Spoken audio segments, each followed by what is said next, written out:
Добрый день, коллеги. Да, Ирина Георгиевна, я согласна, уже 14:03. Я прошу прощения, что немножечко задержалась. Итак, я рада вас приветствовать, участников вебинара ВПР 2020 года «Изменения из-за коронавируса».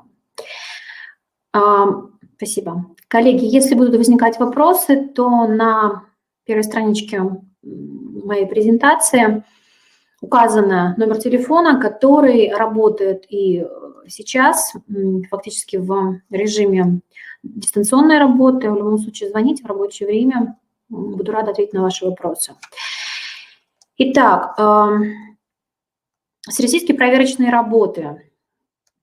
Коллеги, если у вас нет видео или вам не слышно, то, пожалуйста, либо перезапуститесь, либо выйдите из-под Google Chrome. Тогда у вас все будет замечательно.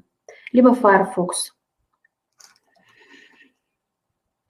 Итак, я позволю себе напомнить о том, что уже на протяжении нескольких лет на территории Российской Федерации существует единая система оценки качества общего образования, фактически которая, вы видите, она включает в себя и НИКО, и ПСИ, и ЕГЭ, ОГЭ, ВПР, и контекстные данные, и, собственно говоря, именно это нам позволяет с вами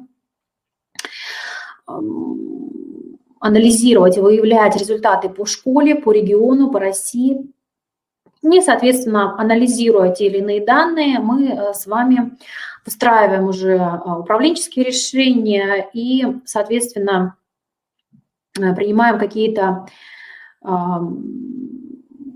решения о том, как мы будем взаимодействовать с нашими детьми, как будем выстраивать работу по нивелированию тех либо иных дефицитов.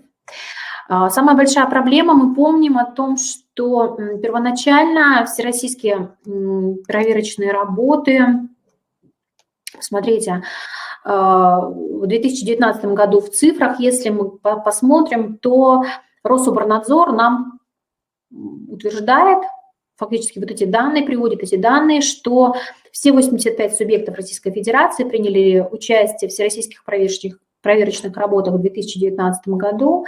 Соответственно, вы видите, сколько образовательных организаций, что почти 40 тысяч образовательных организаций, в которых обучается свыше 6 миллионов детей, приняли участие в всероссийских проверочных работах в 2019 году. Я напомню, что всероссийские проверочные работы на территории Республики Коми впервые были проведены в 2015 году. Было написано всего 18 тысяч работ, обучающимся 4 класса по 2 предметам: русский язык и математика. И к 2019 году, посмотрите, то есть в 2015 4, в 2016 5 и так далее, и так далее, и так далее. Мы с вами дошли до того, что в 2019 году данные по прошлому году. В 2019 году у нас с вами писали работы, уже, соответственно, было написано свыше 200 тысяч работ. И в 4 классе добавился предмет «Окружающий мир». В 5 классе ребята писали по 4 предметам, в 6, соответственно, по 6 предметам, и в 7 уже по 8 предметам. Все замечательно, все меня слышно, теперь нет?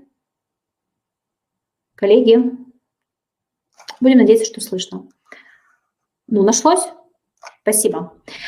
Итак, 10 и 11 класс. 10 класс дети могли бы выбирать географию и писать не в 11 классе, а в 10 после окончания курса.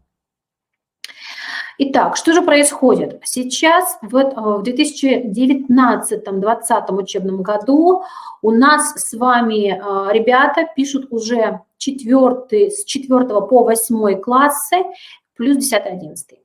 График я привела в данном случае на этой презентации тот график, который был утвержден приказом от 27 декабря 2019 года, приказ номер 1746 Минпроса. Итак, смотрите, по проекту фактически мы с вами должны были написать всероссийские проверочные работы в марте месяце 10-11 классы. А начиная с 30 марта и заканчивая фактически 24 апреля, мы должны были писать всероссийские проверочные работы во всех остальных классах. Что же происходит сейчас? Сейчас происходит следующее.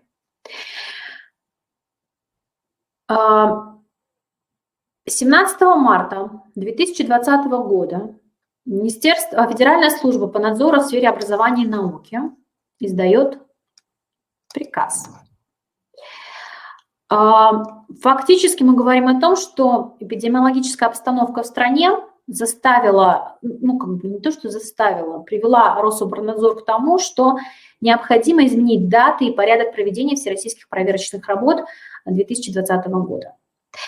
Впервые все классы, кроме 8-го, в 2020 году напишут всероссийские проверочные работы по плавающему графику. Школа сама выбирает удобные даты. Из-за плавающего графика, новых классов участников и изменений в процедуре, соответственно, коллеги, в данном случае я обращаюсь к заместителям директоров и к директорам, необходимо, конечно же, скорректировать приказы о подготовке и проведении всероссийских проверочных работ. Если мы смотрим с вами на приказ Рособорнадзора, то мы видим следующее.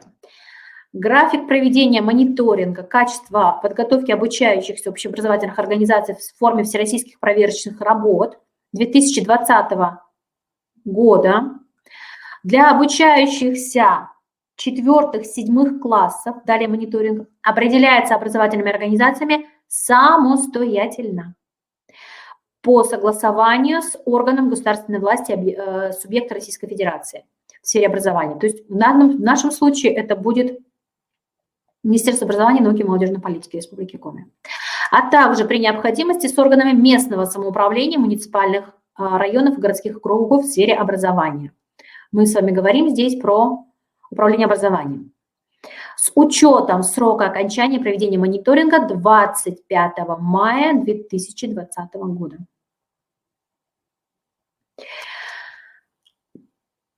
Четвертые и 7 классы. Про 8 классы в данном приказе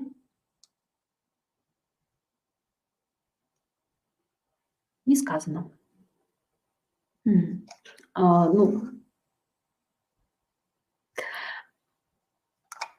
Поэтому, собственно говоря, посмотрите внимательно. Далее.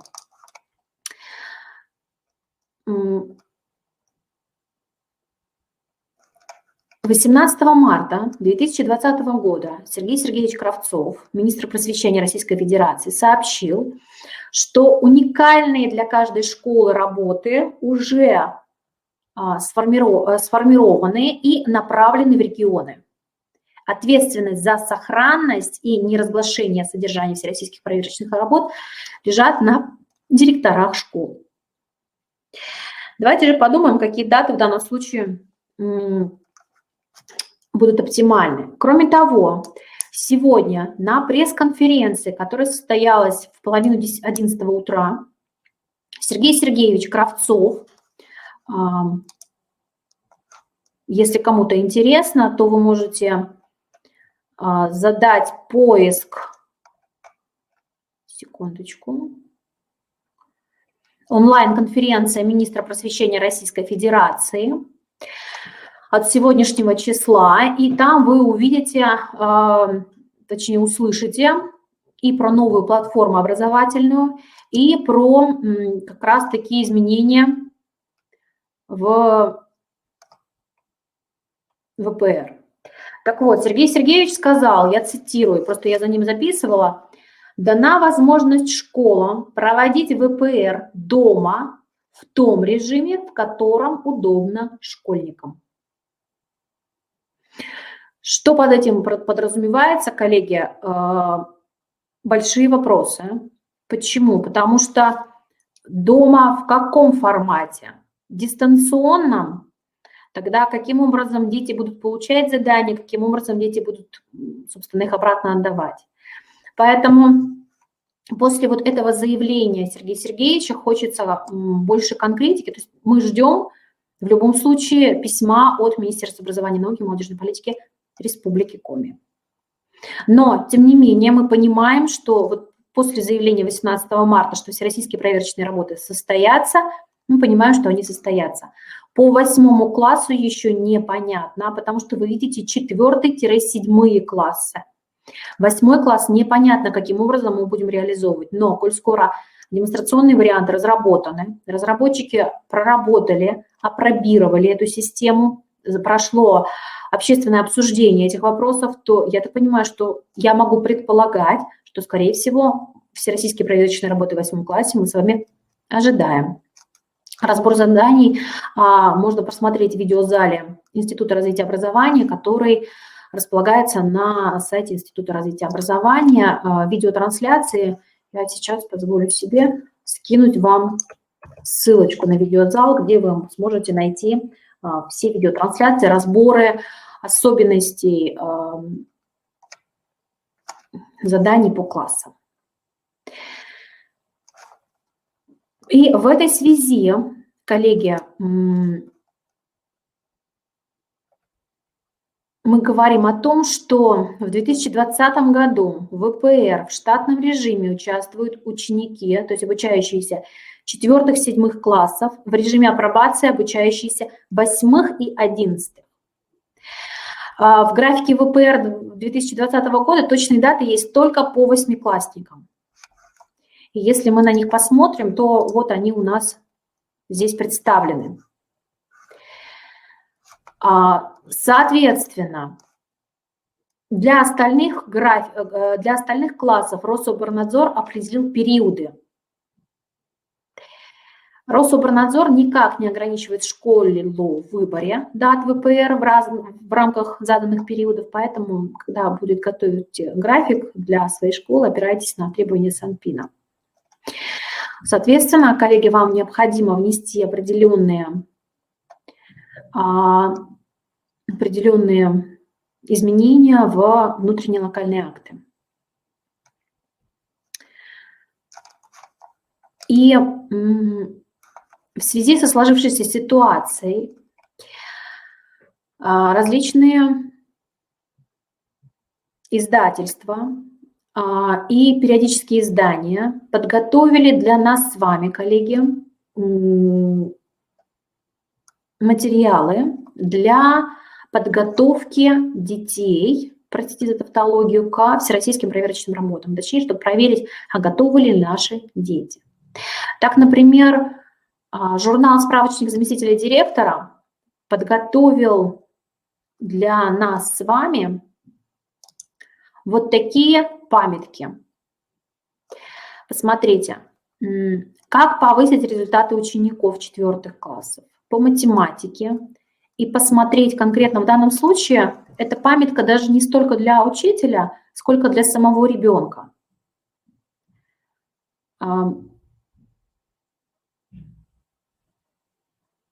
Кроме того, ребенок сам может себе распечатать и поставить галочки. Вот это я знаю, вот это я не знаю. То есть своего рода самоконтроль. Также по всем основным предметам эти памятки разработаны. И я позволю себе сейчас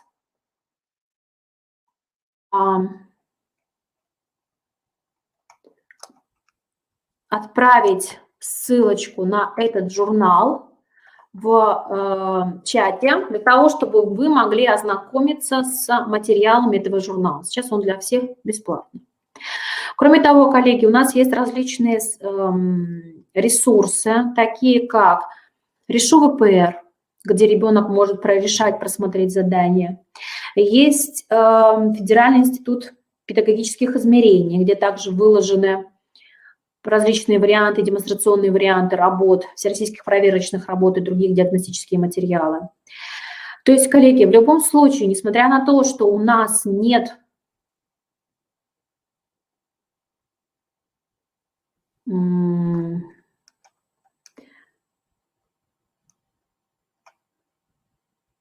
Несмотря на то, что у нас с вами нет сейчас возможности в онлайн-режиме с детьми, в смысле вот в общении, в непосредственном общении с детьми прорешать все возможные ВПР, даже несмотря на это, мы должны детей с вами ориентировать на то, что такие задания будут, и всероссийские проверочные работы писать они будут. Коллеги, кроме того, в видеозале Института развития образования представлены вебинары с подробными разборами всех всероссийских проверочных работ, начиная с 4 класса, заканчивая 11, по всем предметам, по всем классам, по некоторым предметам, в том числе особо останавливались на этнокультурном содержании образования или на региональном компоненте, кому как удобно, да, кто как привык. Соответственно, то есть региональный компонент тоже там учитывается, поэтому посмотрите, пожалуйста. Коллеги, если у кого-то что-то, я сейчас пробегусь по вопросам, вебинар такой вот очень коротенький, потому что действительно все остальное, основные моменты мы разобрали, в серии других вебинаров повторяться я не вижу смысла.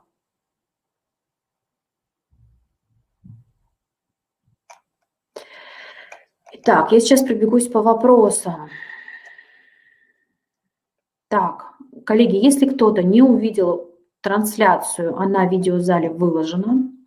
И судя по тому, что коллеги пишут, что все работает замечательно, тогда выходите через Google Chrome, никаких сложностей не возникает.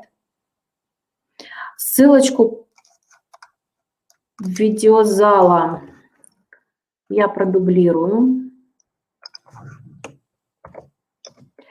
Теперь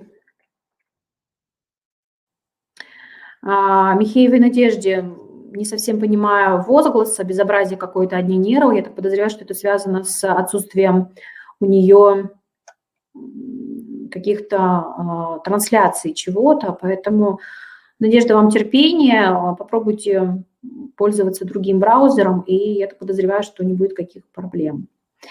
Так, еще раз, не трансляции видео, нет.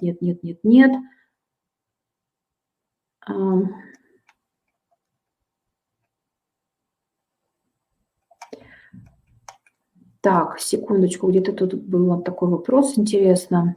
Презентацию можно будет скачать, она будет в новостях на сайте института. Анна Максимова пишет вопрос. Так давайте же по существу. Секундочку. Что будет с ВПР в этом году? Все, что было в 2019 году, уже было. Анна, мне кажется, я ответила на ваш вопрос. Слова Сергея Сергеевича звучат вполне однозначно. Повторю, дана возможность школам проводить ВПР дома в том режиме, в котором удобно школьникам. Конец цитаты. Это дословная цитата. Посмотрите видеоконференцию Сергея Сергеевича Кравцова сегодня. Да, отвечая на предыдущий вопрос, Екатерина, мы действительно говорим о том, что во всех классах по всем предметам из графика, и действительно администрация школы должна будет выставить новый график, составить новый график, внести изменения в приказывающую часть и, соответственно, ознакомить с этим графиком всех обучающихся и родителей в том числе, потому что я знаю, что ряд образовательных организаций уже провели родительские собрания по проблеме ВПР. И кроме того, коллеги, я бы рекомендовала вам, в том числе родителям, я ни в коем случае там не пиарю себя и труд Института развития образования, но я бы рекомендовала вам, родителей, коль скоро ребенок будет писать теперь дома, и зона ответственности родителя несколько расширяется, так скажем, я бы рекомендовала вам через классных руководителей, возможно, родителям направить ссылки на, хотите, на вебинары Института развития образования, где рассматривается конкретика заданий и проблематика заданий по ВПР конкретных предметов, конкретных классов. Либо же любые другие вебинары. Министерство просвещения Российской Федерации снимало вебинары, то есть тоже можете посмотреть. Я знаю, что на на Российская электронная школа сейчас выкладывает разборы заданий по всероссийским проверочным работам, поэтому, коллеги, любой доступный ресурс, чтобы родители могли проникнуться, посмотреть, понять, что там, как там делается, и, соответственно, уже готовить ребенка, потому что согласитесь, что есть дети замотивированные, а есть дети, которых самый лучший мотиватор – это родители.